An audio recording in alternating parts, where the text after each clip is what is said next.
ഇരിക്കുന്ന എൻ്റെ സഹപ്രവർത്തകരെ, സദസ്സിലുള്ള ദൃശ്യമാധ്യമ പ്രവർത്തക സുഹൃത്തുക്കൾ, ട്രസ്റ്റ് ബോർഡ് അംഗങ്ങൾ,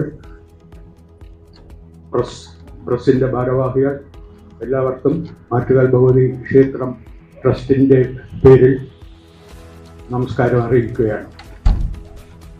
നിങ്ങൾക്ക് ഏവർക്കും അറിയാം, ആറ്റുകാൽ ഭഗവതി ക്ഷേത്രത്തിൻ്റെ 2025 പൊങ്കാല മഹോത്സവം 5-ാം തീയതി രാവിലെ 10-നുള്ള മുഹൂർത്തത്തിൽ കാപ്പുകെട്ടി കുടിയിരുത്തി ആരംഭിച്ചു കഴിഞ്ഞു. ഇനി അതിൻ്റെ കൂടെ തന്നെ 7-ാം തീയതി രാവിലെ കുത്തിയോട്ട ബാലന്മാരുടെ വ്രതവും ആരംഭിച്ചു കഴിഞ്ഞു.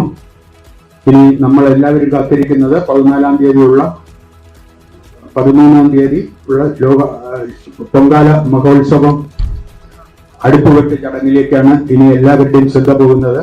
രാവിലെ 10:15 മുഹൂർത്തത്തിലാണ് ആ ചടങ്ങ് നടക്കുന്നത്. ഉച്ചയ്ക്ക് 1:15 പൊങ്കാല നിവേദ്യം നടത്തുന്നതാണ്.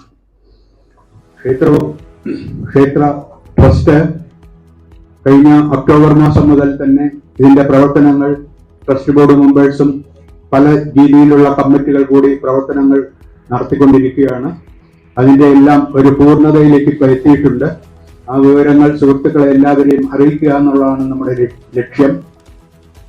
ഇത്തവണത്തെ ഉത്സവത്തിന് ക്ഷേത്ര പരിസരത്ത് തന്നെ പൊങ്കാല ഇടുന്നതിലേക്ക് വേണ്ടി വളരെയേറെ സൗകര്യങ്ങൾ ട്രസ്റ്റ്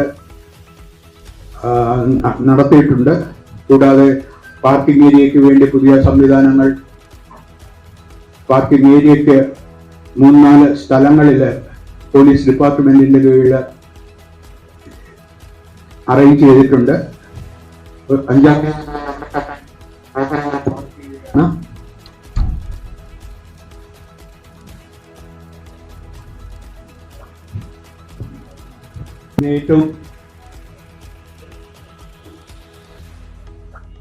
ഏറ്റവും പ്രധാന ഒരു ചടങ്ങാണ് ഉത്സവ സമയത്ത് നടക്കുന്ന താലപ്പൊലി.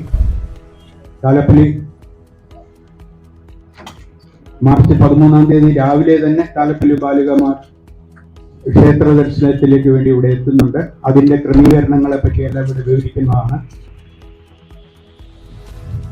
ഇത്തവണ ഗ്രീൻ പ്രോട്ടോകോൾ പാലിക്കുക എന്നുള്ളത് സർക്കാരിന്റെ വളരെ നിർബന്ധകരമായിട്ടുള്ള ഒരു കാര്യമാണ്. കോർപ്പറേഷൻ അതിലേക്ക് വേണ്ടി മുൻപന്തിയിൽ നിൽക്കുകയാണ്.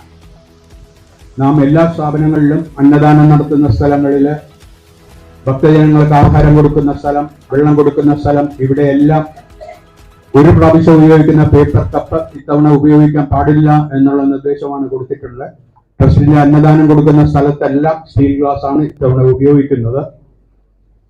പിന്നെ ചൂടിന്റെ കാഠിന്യം കണക്കിലെടുത്തുകൊണ്ട് പൊങ്കാല ഇടുന്ന സമയത്ത് നിശ്ചിത അകലം പാലിക്കണമെന്നുള്ള ഒരു നിർദ്ദേശവും നൽകിയിട്ടുണ്ട്. അതിന്റെ ആവശ്യകത ഇത്തവണ വളരെ കൂടുതലായിട്ടാണ് ഒഫീഷ്യലായിട്ട് ഡിപ്പാർട്ട്മെന്റിൽ നിന്നും അറിയിച്ചിട്ടുള്ളത്. പിന്നെ ദേവിയെ പുറത്തെഴുന്നള്ളിപ്പിക്കുന്ന ചടങ്ങുകൾക്കുള്ള ഒരുക്കങ്ങളെല്ലാം പൂർത്തിയായി.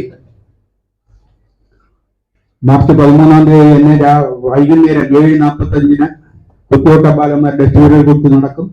അത് കഴിഞ്ഞാലുടൻ തന്നെ ഏകദേശം 11 മണിയോടുകൂടി ദേവി പുറത്തെഴുന്നള്ളും. മണക്കാട് പോയിട്ട് അവിടുത്തെ പൂജ രാവിലെ 5 മണിക്ക് നടക്കും. അതിനുശേഷം തിരിച്ച് 9 മണിക്ക് ക്ഷേത്രത്തിൽ എത്തണമെന്നുള്ള ക്രമീകരണങ്ങളാണ് നടത്തിയിട്ടുള്ളത്.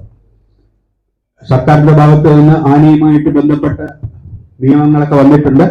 ആ നിയമങ്ങളെല്ലാം ട്രസ്റ്റ് മാക്സിമം അതിൻ്റെതായ രീതിയിൽ ആ ഉത്തരവുകൾ അനുസരിച്ച് പ്രവർത്തിക്കുക എന്നുള്ള ലക്ഷ്യത്തോടാണ് മുമ്പോട്ട് പോയിരിക്കുന്നത്.